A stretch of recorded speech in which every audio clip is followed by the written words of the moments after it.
那么你老公在家吗？你修空调就修空调，问我老公在家干嘛哦？你看，哇靠！竟然背着我藏私房钱！师傅，你帮我看一下上面还有没有？靓妹，我只负责修，不负责看的哦。我给你加钱。好，加100。行。哎呦我的妈！看我，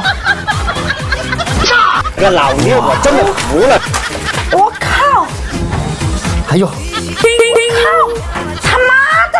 哎，大哥，等一下，怎么啦？我这屋还有个空调，你帮我看一下还有没有藏私房钱？我今天活多，我没时间，我要走了。哎，不行，你今天必须给我看，我给你加钱。这不是钱不钱的问题，等一下大哥回来了，给他看见了，我命都没有了。你还会替大哥着想啊？我要走了，等一下大哥回来了，我走都走不了。哎，你别走，